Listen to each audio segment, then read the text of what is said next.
Good evening, everyone. It is that time again. The Scottish Football Social Club and Premier Sports live on X and YouTube with plenty of interaction from you, the fans. You can get your questions in. We'll do our best to either raise your points or just totally ignore them, depending on legibility or indeed how profound your comments are. Michael loves a profound comment, especially from himself. It's a right busy show ahead we've got with the Hearts manager, Derek McInnes, later on. But before all that, we've got all the highlights from the quarterfinals of the Premier Sports Cup and the one league game played over the weekend as well at Dens Park. And a quick thanks to our sponsors as well. The Scottish Football Social Club is brought to you in association with SBK and Premier Sports. SBK, a betting app that cuts out the nonsense, just straight up sports betting for folk who actually care about the game, proper odds, no gimmicks. Alan and Michael here as always. Alan, maybe in slightly better spirits after Saturday? Absolutely. About time that we can talk just a little bit more positively about Rangers. That's a good night for me. I did wonder, mate, if that was enough for you. Anyway, we'll come to that. We've got so much to get through, Michael. Shall we get right into the action, Mikey? Starting Friday night, Kilmarnock, St Mirren went all the way to penalties. It was a huge opportunity for both teams, the Saints prevailing in the end. You've not even mentioned the major incident in the game, Darrell. Well, don't you worry, we'll be coming to that, there. Michael. We will come to that. Yes, indeed. I mean, I think it was looking at the game. It was always a feeling of it would be not much to choose between the two sides, and I just wondered whether perhaps home advantage would have been the telling factor. But in the end, obviously, it's not, and close as anything can be, down to penalties, and for the second round. For St Mirren, they're able to see themselves through on a penalty shootout, and they've got a semi-final now to look forward to against Motherwell. And I tell you, it's as much as it is two contrasting styles, and not to mean that St Mirren, because you just look at that, because that's a pretty sensational strike. Two brilliant goals, by the way. I'm not sure we saw the first one, but two brilliant goals. Not that St Mirren are, the complete opposite of Motherwell, which are, to be honest, total football at the moment. They're a real good, strong, competitive team that we've spoken about endlessly, that are difficult to play against. So it's going to be an interesting one, and I would imagine both teams are obviously be fully confident that they'll be able to see themselves through to the final. For Kilmarnock, it's a sore one, especially when you see the penalty that wasn't given. It's just quite incredible. I mean, that penalty incident is one that there is absolutely no question about. It's 100% penalty every day of the week. And because there was obviously no VAR, they didn't check it, couldn't check it. But I'm still thinking one of the officials has surely got to see it. His arm's that far out, Mikey. You have to be able to see it. People in the stands were talking about it. It's an absolute stone wall, and it just shows you the night that the two teams decide not to have the VAR in operation, and then that happens. But they should be able to see it. Yeah. Listen, we're not going to show it, right? The footage wasn't great anyway, but I don't know if people have seen it on social media. It's Bacchus, isn't it? Kenny Bacchus in the wall. Free kick comes in. So it's also a set play. The hand is way out from the body. It's the clearest handball. Have a look on social media if you've not had a proper chance to see it. I know VAR's not an operation, but to me, I just don't understand how one of the officials on the day has not seen it. There's the Killie View podcast. Game was so refreshing without VAR. There you go, Michael. Yeah. We got lucky with our penalty, but we should have had one earlier. So swings and roundabouts. So that's a very balanced view. But look, from St Mirren's point of view, Al, I mean, this is huge for them, isn't it? Off to the National Stadium. They'll rake in a few £100,000 as well. We had Stephen Robinson on. You know how important that budget is. They always seem to use it well. So maybe it allows them to go again in January. Yeah, of course. I just look at their squad at this moment in time. It's really strong. I think you look at Mandron's goal. It was a brilliant touch over Mayo and then finish. Richardson, what a strike. And I just think for everything that he's been building over the last number of years, where they're finishing the league, it's all building up to this point to get to a semi-final, to hopefully go one step further. So did you see the amount of fans that travelled down as well? It was really good to see. And then they put on that performance. So I'm really happy for them. He came on the show and he spoke really open and honest with us. And it'd be good to see them at Hampden.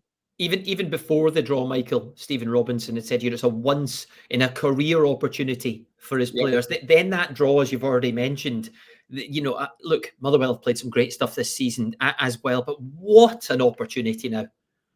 Oh, massive. I mean, I think that, and yeah, as you've quite rightly sort of mentioned there, it's something that Stephen Robinson has spoken about himself, that with the consistency that they've had in the league, it's the one sort of thing that is sort of clear omission at the moment, is being able to get themselves through to trips to Hampden and getting into the final.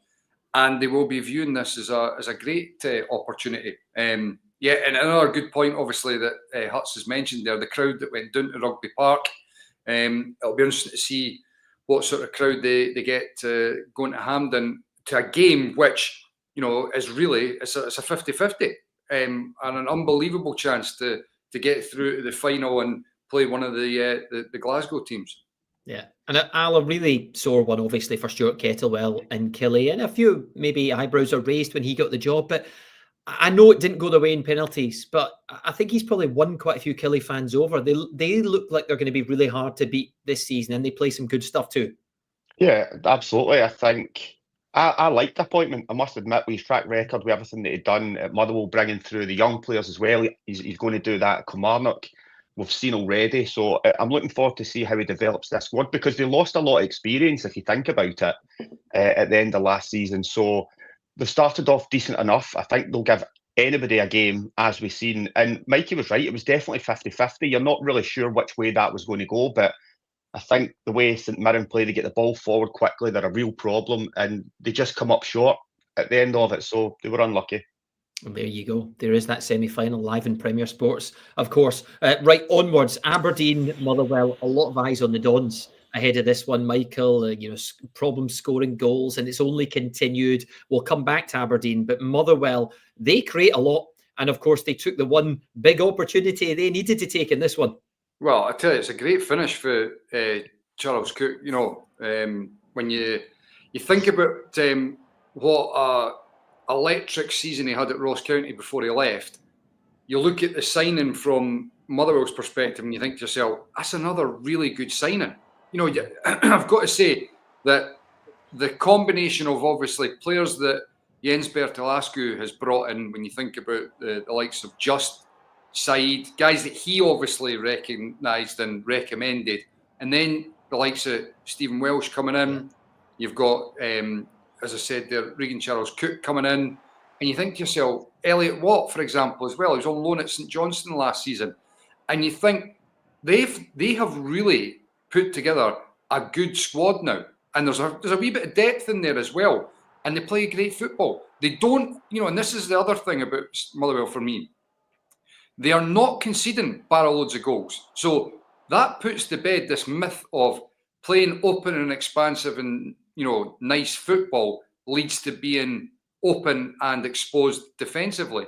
If you do it properly, then that doesn't necessarily have to be the case. And they're bubbling along quite nicely. Of course, they would want more points in the league. I think that was a record that they had 5 draws. I think that's the first time there's been that 5 draws in a row. But they're bubbling along. Their season is motoring along quite nicely. And now they've obviously got this cup semi-final to look forward to, and the the home game against Aberdeen next week in the league, looking to get their first win in the league. That'll be a very tasty game. Which, as you just saw, is live in Premier Sports, the rematch right away.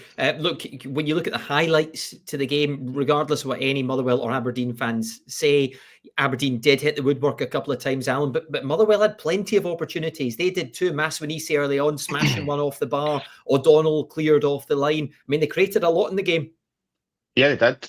And I thought they actually started quite well. As we know how Motherwell want to play open and expansive, I thought they kept them quiet at the start of the game, but the scoring goal is a problem. I mean, that's a real issue. And I spoke about it last week and I said, I'm not worried. I'm slightly changing. I'm getting a little bit worried now because I think they need to score more. But when you look at the quality they have within the team, and I listened to Jimmy Tillene after, he sounded frustrated with it. Yeah. You could tell with everything that he was saying, he was annoyed because he sees them every day. They've real quality there. They've got pace in wide areas. He just can't finish it off. So he'll be looking to turn that round really quickly. And I think Motherwell as well. I like watching them. But again, see if they had that kind of real cutting edge up top, that would be like the final piece for me for them. But see, the thing is, realistically, this is where I think Motherwell have done well in the recruitment. They're very unlikely are they going to go and find somebody that's going to bang them 20 goals in the season. Yeah. But if you start to look at what they've pieced together, there are goals in the team spread about. Regan Charles-Cook will come up with goals. Mas Winisi is going to come up with goals. Stamatolopoulos, if you look at that as a collective unit, there could be 30 plus goals in those players alone before you start looking at, defenders chipping in from set plays, midfielders getting the odd goal. So I think the sensible and the clever recruitment that's clearly, as I mentioned, they're a combination of the team that's already in place at the club, the manager getting involved as well. I think they've put together a really impressive squad in a short space short space of time. Aye. Yeah. And whoever wins that semi-final, they're always going to have an opportunity. It doesn't matter if it's Celtic or Rangers in the final. Both of those teams have shown already this season in a one-off match more than capable of competing with any of the so-called top teams, if you like, in the league. On Aberdeen, though, Darrell. Yes. What was that stat, Mikey? What was that stat? You spoke to me at Irish. What was it? Well, they've only won 5 league games in the last 31. I mean, that's scary. That is scary. And the other one is that they are, of the 10 top flight teams that are in the, currently in the top flight and were last season, they're the joint bottom of the league in terms of points in the calendar year. They're concerning stats because as much as it is 2 different seasons, there's a pattern there that is a little bit concerning. And I really like Jimmy Tillene. I think he brought a real freshness. He's been backed. He seems like a very affable type of guy as well.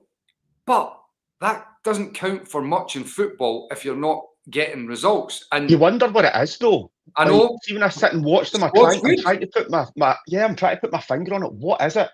Is it a mental thing? Is it like what? Because start last season was brilliant, and then we know what happened after that. I don't know if that will affect them. New players have come in. I thought they've recruited really well. I'm like you, Mikey. I like Jimmy Tillene and everything that he says, but I don't know what it is. I just can't put my finger on it when I watch them. They look a little bit different. They don't play with the same intent, I don't think, as the beginning of last season. Yes. There is definitely not the same intensity and speed in their play. And that baffles me a little bit as well because there is pace in the team and he's flitted about and with the midfield combinations and tried to, change things around. And you just think to yourself, he's not found a balance yet that's been working. And that's the reason I'm concerned is because clearly the longer it goes, the more it takes on a life of its own and the more difficult it is to turn it around.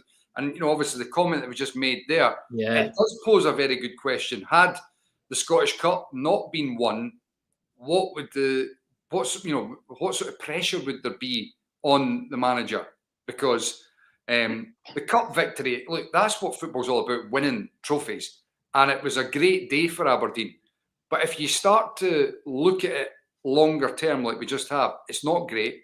And also, it then leads to, and I'm not suggesting it's the right thing to do, but if you look at the cup final performance, it's amazing how the result determines the perspective, because all of a sudden it's looked upon as a great tactical, master plan from Jimmy Tillene. But it was. But if Kasper, yes, it was. But it's because of the result. Had Kasper Schmeichel not thrown the ball in the back of the net, Celtic would have won the game, and the narrative would have been Aberdeen were terrible, they never laid a glove on Celtic. I'm just saying that the fine margins are quite apparent in this story of Aberdeen at the moment.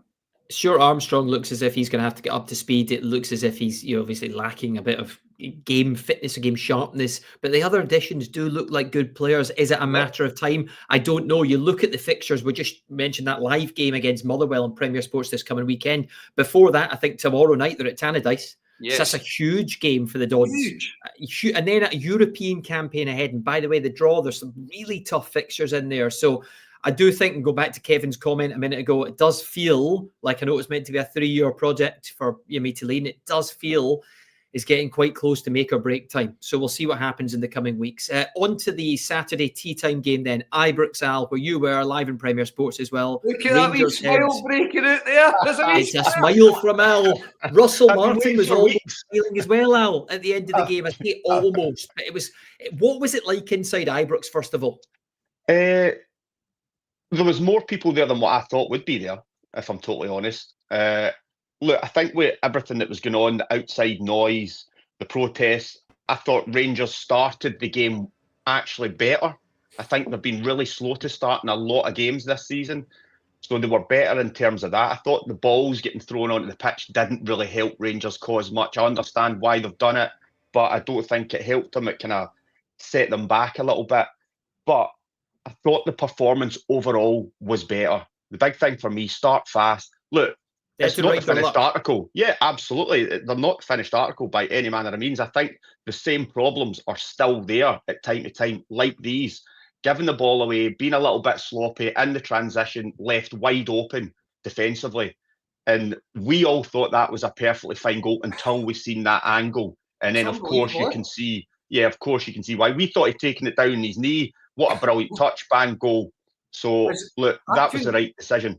I couldn't believe, because we didn't see that angle before we heard VAR telling the referee a factual overturn for handball. And I'm thinking, how on earth is it? And then you see that other angle and it clears it up perfectly. But Mikey, we've spoke at length about Rangers, especially this season, needing leaders. Raskin was a leader on the day. He got man of the match. They've been crying out for a performance like that, where we've spoke before, where you can grab your teammates round about you and push them forward. And I think from minute one, that's exactly what he done. He was a leader on the pitch. He looked forward. He was aggressive. His defensive play was really good. We've spoke about how good he is in both boxes. You see it with his goal. He's instrumental in the second goal.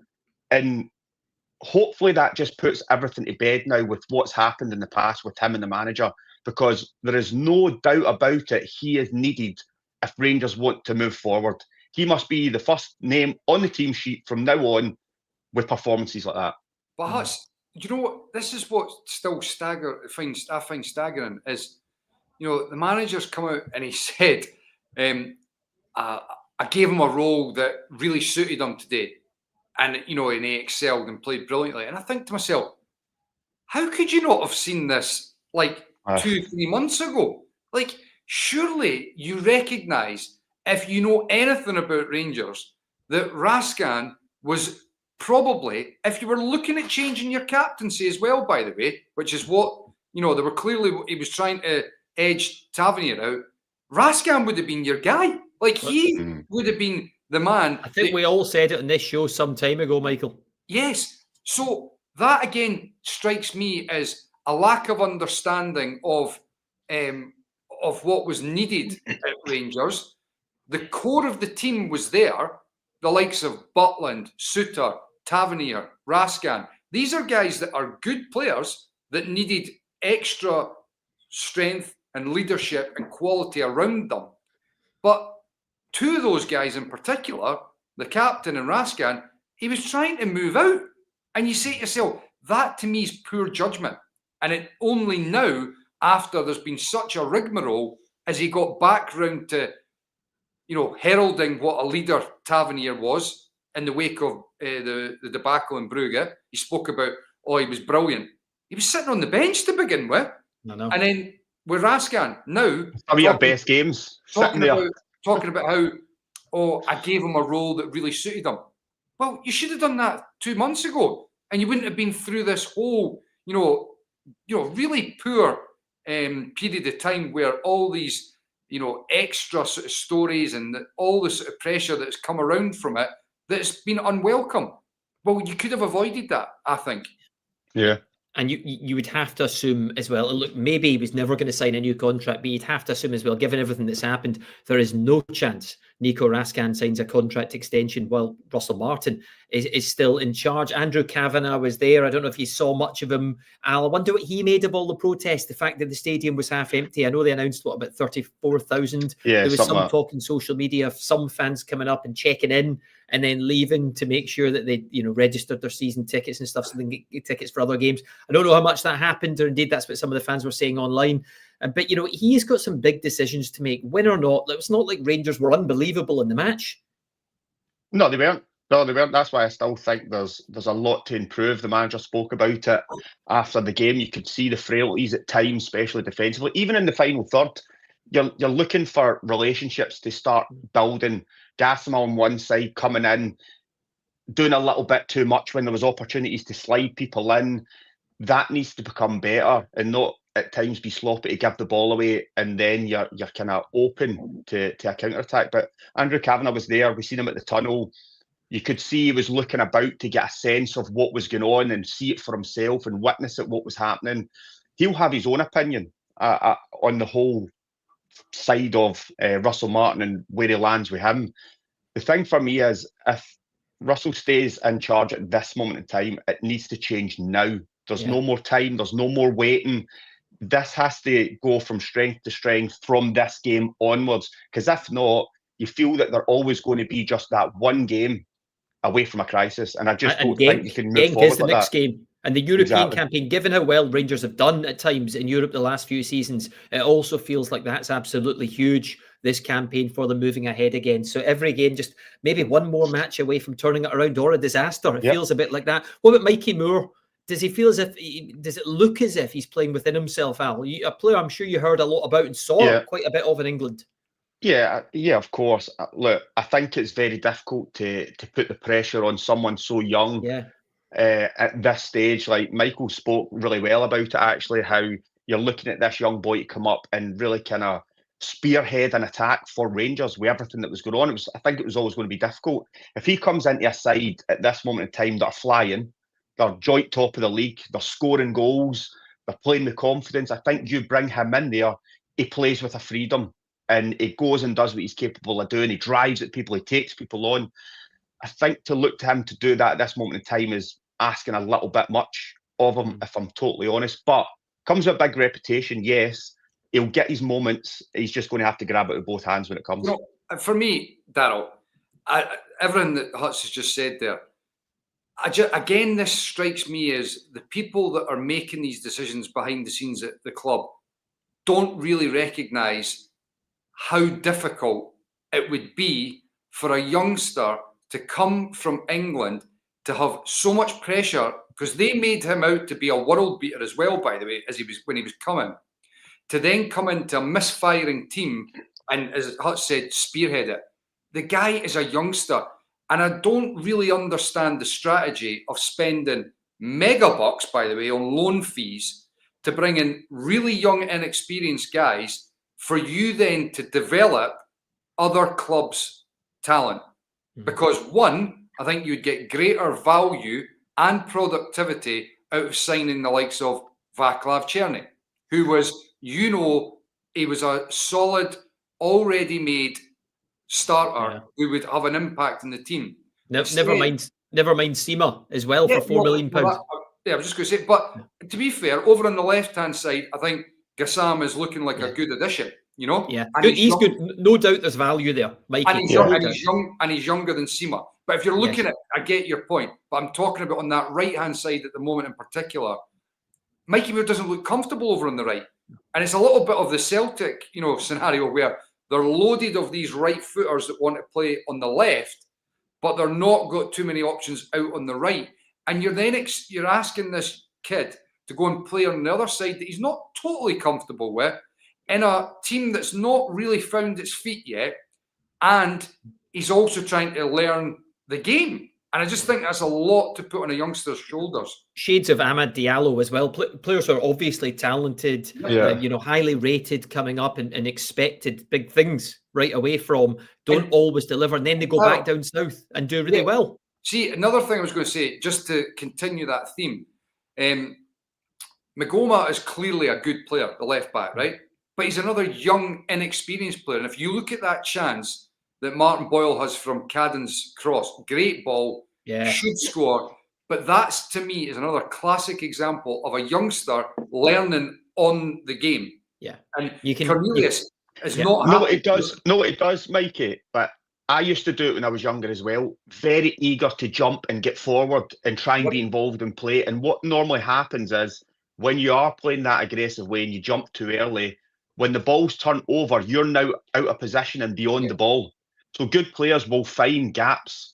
So first and foremost, you have to learn that side of it as well. Yeah, so the final point I was going to make on that is, Darrell, nobody would convince me that whatever you've spent on a loan fee for a young 19-year-old wouldn't have been better and more wisely spent on the likes of a James Penrice or a Greg Taylor, who then is your player.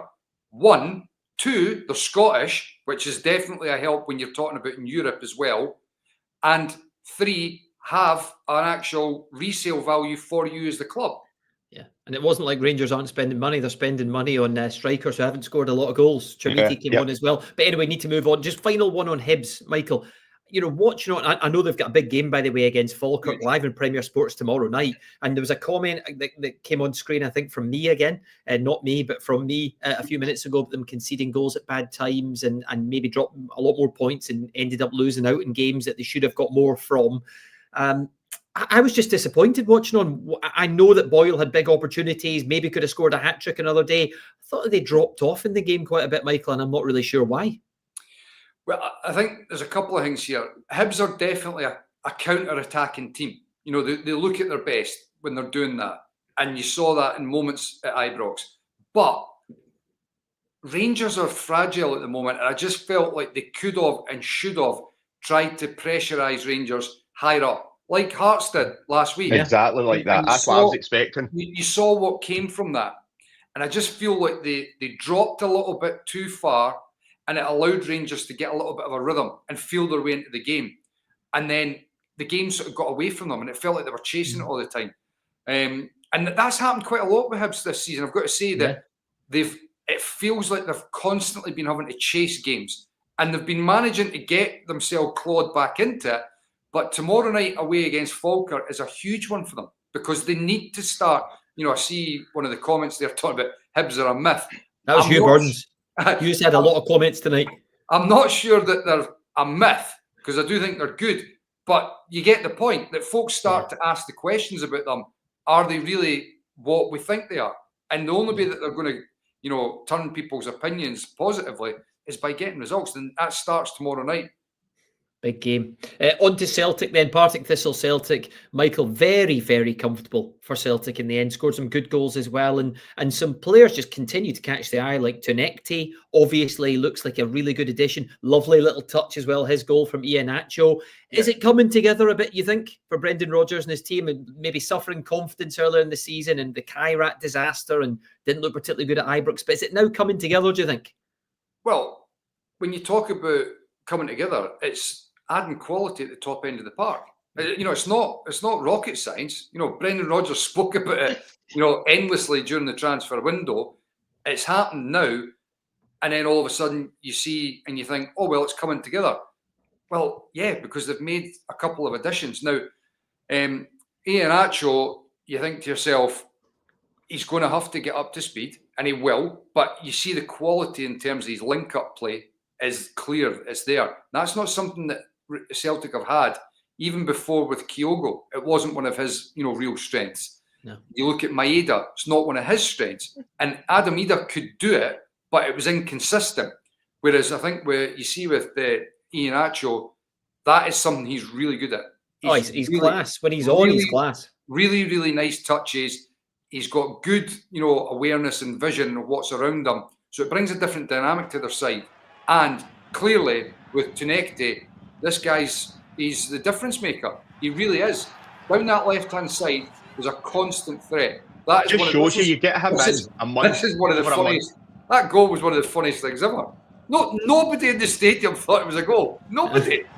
Mikey, see if you get him in early. But this is why the fans are annoyed.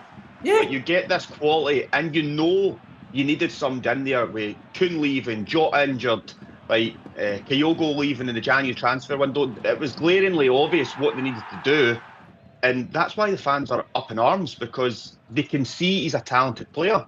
So get him in the door, and that helps you in the Champions League qualifiers. You know, Charlie and I were talking about this off camera yesterday, saying we'd love to know when the first bid was made for Connecty and how much. You know, you would love to find that out, because that it was the same with Jacob Brom, wasn't it? The other winger they were trying to sign. Yeah. So it would give you a real insight into what has actually been going on there, because, you know, even if, for example, it took a couple of extra million quid to get that deal done 3 weeks earlier, it would have been worth it, because you look at Connecty there and you say to yourself, him coming and joining Celtic, you know, like he has now, full of confidence and belief, and he's excited about joining a big new club, going into the Champions League qualifiers. And I asked that, obviously, Brendan yesterday, and understandably, the manager was wanting to look ahead. He didn't want to continually look back. But I'll guarantee you, privately, he'd have been thinking, no doubt, if he was in the team, they would have stood a far greater opportunity of beating Kairat, especially at home. Alan, just on Celtic in Europe, obviously the fans wanted the Champions League, and Kairat was a disaster. They should have been in the Champions League. I still think they had enough quality to get through the tie, by the way. But you've seen a lot of what Rangers have done in the Europa League the last few seasons. Celtic fans might not want to be there, but you know what? Maybe they'll grow with it very, very quickly. What an opportunity they've got. Of course it is. And just the way the format is at this moment in time, I like it. I've said that before. I think it gives you a real opportunity to go far in the competition. So, of course, they wanted Champions League. They've been in that for a number of seasons and done well. They want to improve on it. Brendan Rodgers wanted to improve on that.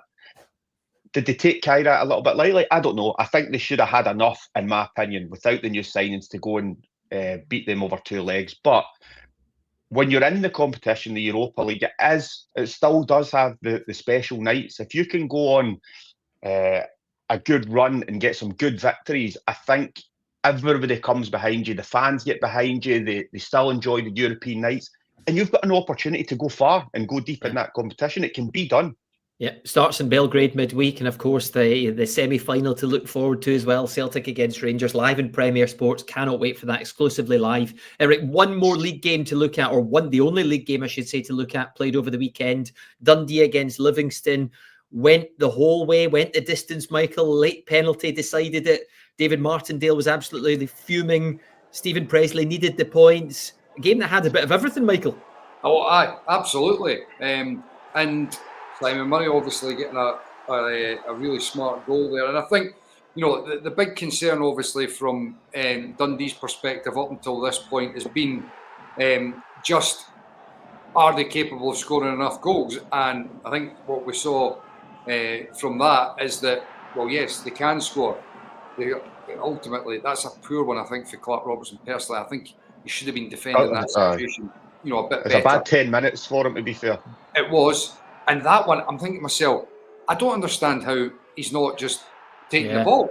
You know, just stand. You don't need to do it. Just be in the way. Aye. But I think that's what do you think of this? Is he going down before the tackle? No. I think he probably initiates it. I think this angle's telling, Al, isn't it? He dangles. I think he initiates the contact. I think it's quite clever. But the ref has given it. VAR has said you've made a mistake. Come and look at this, by the way. And he's still giving it. So you've got to respect his decision that he's stuck with it and given it. But I think he's initiated the contact by putting his leg out. Do you know in my opinion. Danny Wilson goes to go and then has a little think about it and then pulls out a little bit and then you've got your contact. I'm torn on it, personally, because I think it happens that quickly. And it's not as if he throws his leg way out. Yeah. You know what I mean? Like, I think he's clever. I don't think he's clever. I honestly don't think it's a horrendous decision to give that as a penalty kick, personally. I don't. You like the fact that VAR has said it to him and he's stuck with his own belief. I quite like that he's went, no, I'm just going to stick with my original decision and I'm going to give it. But yeah, because I don't think VAR should have got involved. The referee gives the penalty kick. I don't think that there's enough in that to suggest that it should have been overturned, personally. I would watching. I would agree, because Danny Wilson, it's not great the way he puts his leg down. It does look like that opposite angle, if you like. It does look like the attacker has initiated with the leg. But when you throw out as a defender, when you throw your leg, I guess, in the way of a player running at that speed, you're asking for trouble. So it could have gone either way. It's certainly not a VAR error. And actually, we do say sometimes referees should stick with what they believe in. So fair play if he's done that at the weekend. Right, we need to move on, because I believe Derek McInnes, the Hearts manager, who's kindly taken some time out on a Monday night, is ready to speak to us. There he is. Derek, really good to see you. I don't know, I would say a weekend off, but no manager ever gets a weekend off, do they? No, well, we're in training Sunday, so but weekend off for playing, which is fine when it's an international break because nobody's playing, but when everybody else is playing, it's a bit infuriating, a bit difficult, to be honest. Just want to get back to work. So we had the lads in on Sunday. We gave them a couple of days off, Friday and Saturday, so just ready for the game now with Falkirk. But obviously, listening to you guys there, enjoyed watching a lot of the games that were on, watched all the ties over the weekend, but just gutted we weren't amongst it, to be honest. Of course. And listen, look, apart from the penalty shootout and maybe a little bit of the game against Motherwell, I assume overall you must be really pleased with the points return this season where you're sitting. I mean, it's ideal in many ways, isn't it? Yeah, no, I think we probably took this start before the campaign. Obviously, the League Cup is a little kind of gives you a wee flavour of what you're kind of expecting for the team, and I think those games are a wee bit of a godsend for us, and just in terms of familiarising ourselves with the players and whatever, we managed to come through those games pretty well. But the league games is where we're all kind of judged at the minute, and I think the Premier League's so tight this season, even more so than last year. I think it will continue to be that. You see so many draws. I think it's tough to win games. There's not many teams being able to win games back to back, such as the tightness of the league. So the fact that we've managed to get a couple of late winners, it's the difference between that 1 point and 3 points, and those extra 4 points from those two kind of late wins we've had, elevates us a wee bit, and obviously gives us confidence going into the game at Ibrox. And I think the start's been strong, to be honest, but it's probably what I expected and what I hoped for, to be honest. Well, you must have been happy with the performance, though. I mean, you think going to Ibrox, everything that was happening, take that aside, it was caused the way Hughes played. I mean, he's played with aggression, closing teams, and even the goal return. I mean, you've scored the most goals. You must be pleased with the way it's developing so early on. Yeah, I think we've had the most touches in the opposition box, the most shots on target, most goals. All that's quite pleasing. We'd still like to be a wee bit more stingy at the other end, and obviously sometimes there's a trade-off for that, but it's the type of team that I wanted us to be. The performance was strong at Ibrox. I know a lot was made of Rangers being short in their performance and some of the decisions that were made, but yourself have all played the game. You need those little bits of fortune, but I don't think anybody could deny that I thought we deserved to win the game. We were strong. We showed a good personality, which I think you need to. I thought we dealt with the game brilliantly. I thought we had a clear idea of what we were trying to do when we won the ball, but all from within a good shape. And whether we were pressing, whether we were coming off the game, I thought we had really good moments. And I thought the players, because you've got to remember that a lot of my players that have signed, a lot of them have been scarred for tough afternoons at Ibrox, and there's a lot of them no played in this type of arena, that type of stadium. Some of the players that have signed wouldn't have been played and coming from lower leagues or certain leagues that we're in. So it's great for me to see how they dealt with the game. Like Braga, Kizridis, in particular, the new signings just absolutely thrived on the atmosphere. So all good from that side, and hopefully it helps us going forward. I thought especially, I watched the game, Derek, I thought especially the first half, I thought you were absolutely outstanding at times. Some of the touches from Braga as well to help get you up the park. I know you were delighted with the way Lawrence Shankland obviously led the line as well, but that whole front three or front line, whatever you want to call it, I thought were all brilliant. But the whole team the first half, that must be one of the best performances you've had, 45 minutes at Ibrox. Yeah, absolutely. I think that's fair, Darrell. I felt that we were a wee bit disappointed to come in at half time just with the one goal. Such was the amount of kind of territory we had in and around Rangers area. But we thought Rangers would really come after us and maybe make changes. Second half, they had a 10-15 minute spell where I felt that we came through that. Once we came through that, we seemed fine again, and we started to actually watching the game back. We were better in that second half than I thought, but just weren't as strong as we were in the first half, and it's difficult to maintain that at Ibrox, despite the difficulties that they were having. You know, Rangers are still a good team and still normally put teams under pressure at some point. So once the second goal goes in, we were great. I thought Lawrence had his best game of the season. Lawrence has been terrific without probably getting a lot of the headlines, which is fine. I don't think he's looking for those headlines, but what he did do was an absolute masterclass in retaining the ball and getting us up the pitch. You know, there's different ways to get up the pitch. You see that when Cabangu comes on, we can get up the pitch and get in behind them really quickly with the grass in behind. But in other areas, in the first half, particularly for that first 75 minutes, you know, being able to play into Braga and Shankland and connect the game was superb. He led the line brilliantly, Lawrence. Del, I was just wondering, is that a notebook with a potential transfer list written in front of you there? No, it's just a couple of wee notes, Mike. We don't have. We've obviously got Agu, who's a couple of weeks away. We're really excited by Agu coming in. We've not had the opportunity to really see him yet with the little injuries picked up. We've got Chesnikov already signed for January. We were ideally like to get him in before the window closed there in the summer, but we fully believe that Chesnikov playing off that right hand side and playing anywhere really across the front line will give us something a bit different as well. So we've got those two to look forward to. So, and I'm really pleased with what the lads gave us, Michael. To be honest, I'm you know, a lot of players who've been there previously and players that I've came up against and players that I'm a bit more familiar with, they've been as good as any of the new signings as well. What's Agu like, Del? What's Agu like? Is he going to be the one to really drive you on? Because he looks, from what you can see in flashes, he looks like he's got a bit about him. Yeah, I remember when we first got he first got presented to us as a staff a few weeks back, it was 6-7 weeks ago, and it was just silence when you watched these kind of video reels. And you know, I remember saying to myself, are we actually able to get this boy? I loved everything he did. When he sees a space, he drives into it. If he's got the ball, he'll drive into it. If he's not got the ball, he'll drive into a space. He'll run beyond the strikers. He looks after the ball. He can build the game. He can do a bit of everything, to be honest. But he is different in the sense of what we've got currently. We don't have that midfielder who really goes beyond. I always felt the best Hearts teams had that kind of type of midfielder, whether it's Colin Cameron, Rudy Scaccio, Paul Hartley, all these, Mikey Stewart, joking. Gee, come on. He was getting sent off down the tunnel and all that. Yeah. Mikey was the one. He was the one building the game, telling everybody what he did.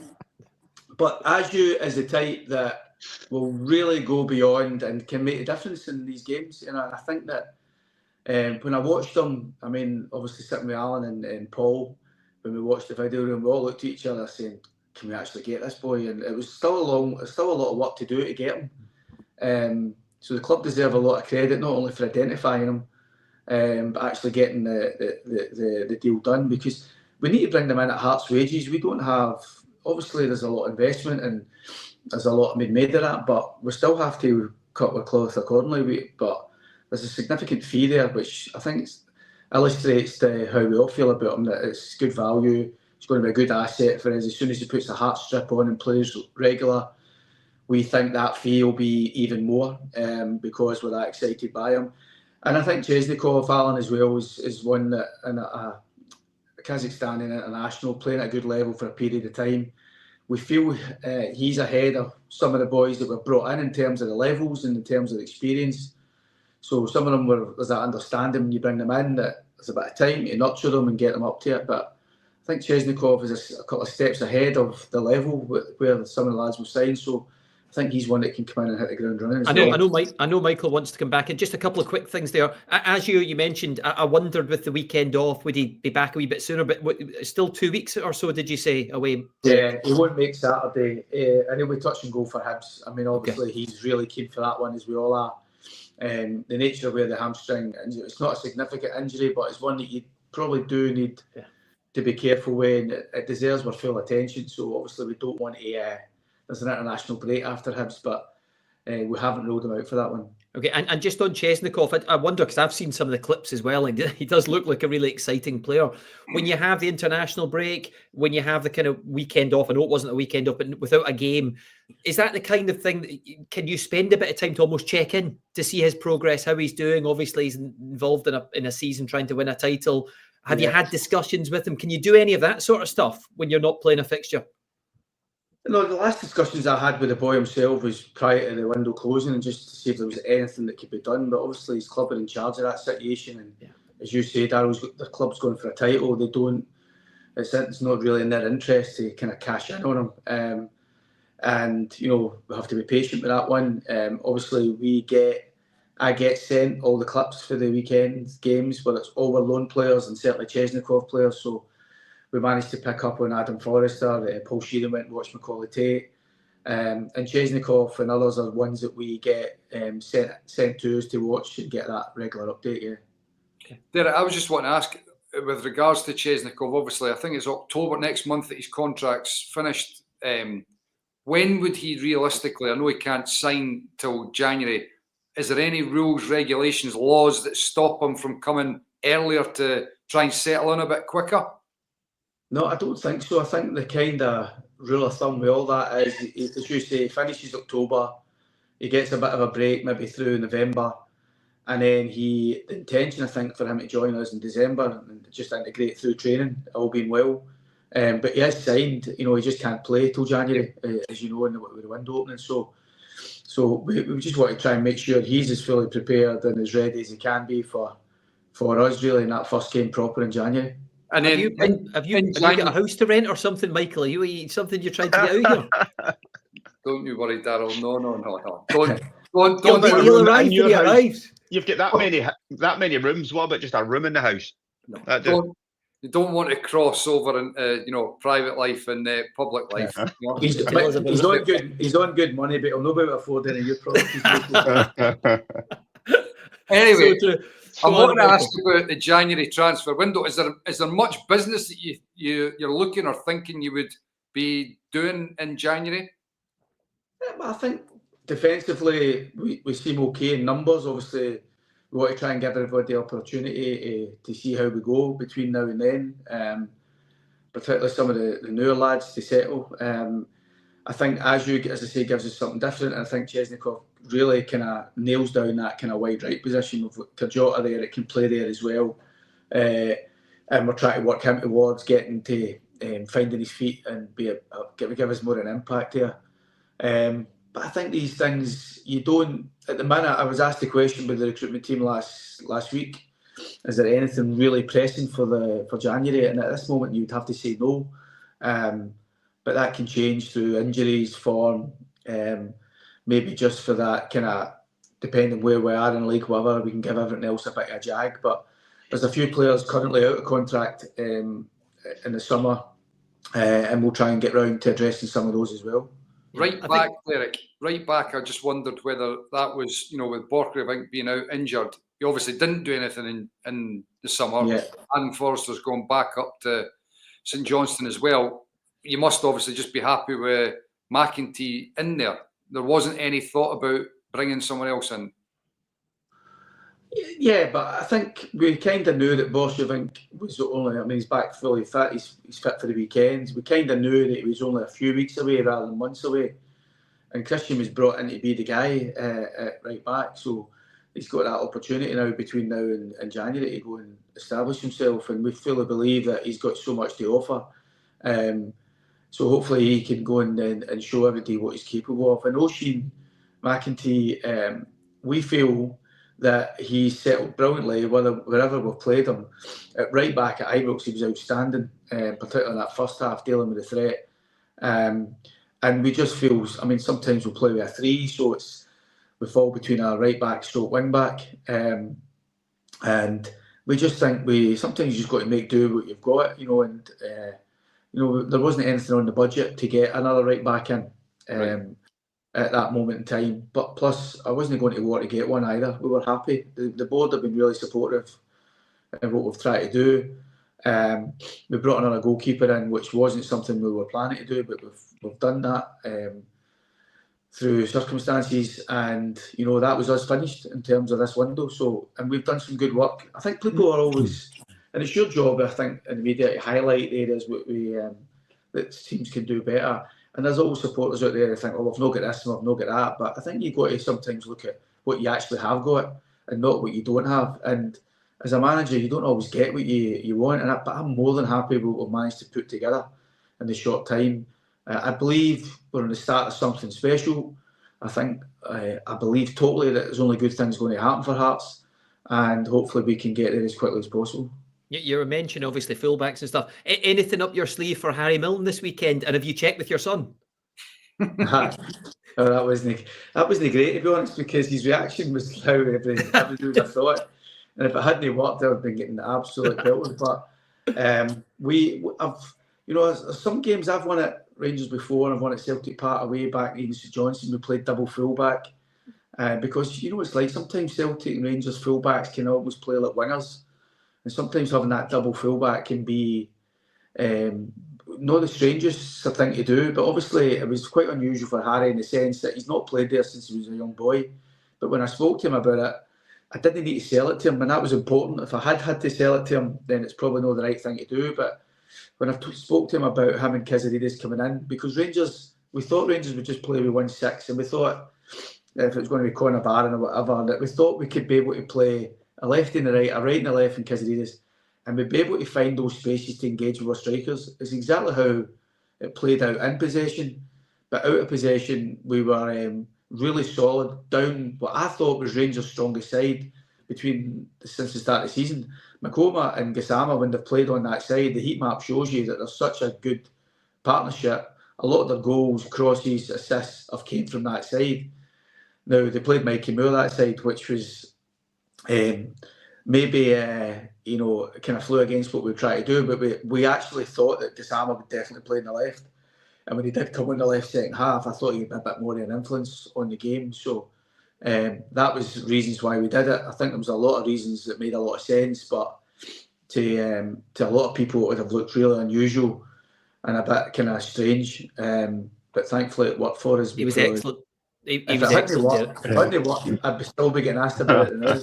So. I know. And listen, just go back, because I know Mikey obviously was asking you about the transfers and what's in front of you. And it was interesting. You said you've been having discussions, of course, looking ahead with the recruitment team, as you always do. Just with everything Tony Bloom has said, Derek, if this rolls on and you continue to be fighting at the top of the table and you come to January, do you think, because he's that kind of character, isn't he? And you might just sense success if you're Tony Bloom. Do you think he might go again at that point if he sees the progress and it keeps on rolling on?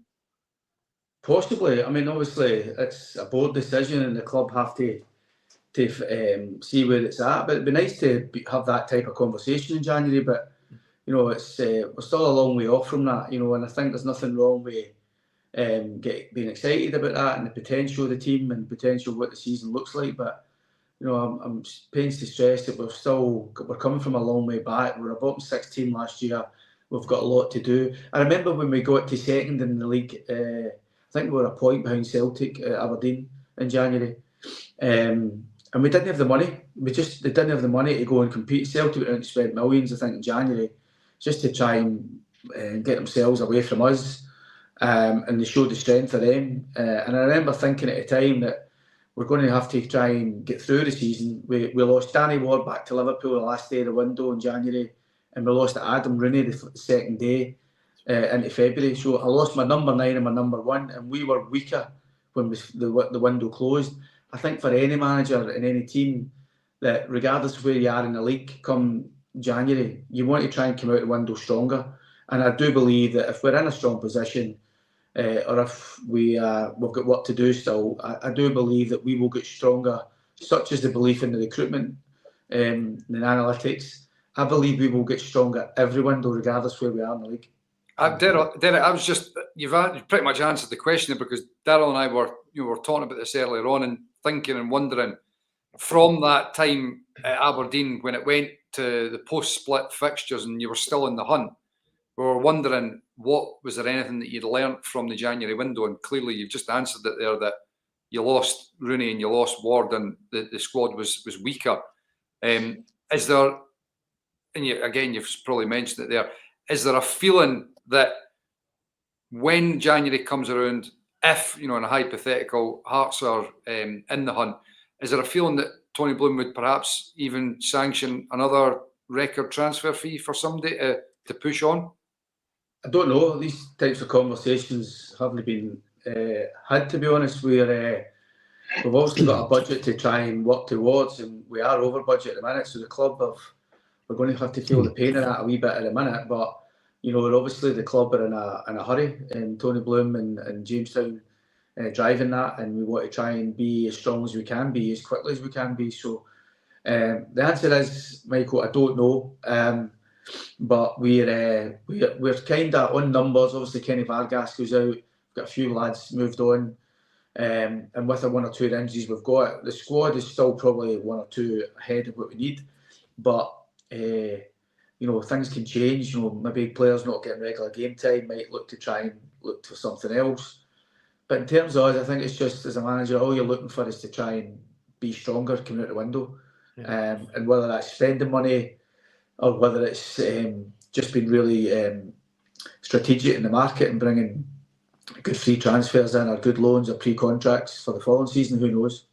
Yeah, we're almost out of time, Derek. Thank you so much for your time tonight. Just finally, you probably saw the promo up on screen a few minutes ago. I know all your focus is on Falkirk, but the derby's just around the corner and the fans love it. I mean, I've loved watching the Edinburgh derby down the years. You've watched a few as well, I'm sure. I'm sure you're really looking forward to being involved in it. Yeah, absolutely. I've been at a few derbies, normally scouting 1 or 2 of either of the 2 teams, because we normally play them coming up pretty soon. So it's always been a pleasure to watch these types of games, and they bring so much to both clubs. But obviously, and I'm well aware of the importance when you're in a big city, and these city derbies, it is important that you have a good record in them as a manager, and hopefully we can demonstrate that in a couple of weeks' time. Davies got them going well as well. I know they were disappointed with probably some aspects of the game Saturday, but through the European stuff and what they served out at the back end of last season, I think it's 2 good teams with a lot of good players, and the atmosphere will be fantastic. So really looking forward to it when it comes round. But as you say, hopefully we can go into that on the back of a winning Saturday. Fingers crossed for you moving forwards, Derek. Listen, we'll let you go. I've only got a couple of minutes left, but we'll let you go and crack on with whatever you're doing this Monday night. Thank you so much, and great to see you, Derek. We'll catch up soon. Thank you very much. So many good games, by the way, to come on Premier Sports. I mean, obviously, Falkirk Hibs is tomorrow. Motherwell Aberdeen, that rematch we've just talked about, again, after Motherwell beating the Dons in the Cup. That's Saturday tea time. Then the Edinburgh Derby, just mentioned there, you saw on screen, October 4th. Should be some fixture that, some game that. And then Derek's return to Kilmarnock, which is also live in Premier Sports, October the 18th after the international break. There's lots to like there, isn't there, Al? Oh, can't wait. Absolutely buzzing. I'm looking forward to the derby game. Can't wait to see that. Michael being excited. Jambo again now, having heard from Derek there, Michael. Just like good football, Darrell. Just like good football. Oh, just on the fence, isn't he? Not. At one point, he's tried to get a new record transfer out of Tony Bloom there. Now he just likes football. Incredible.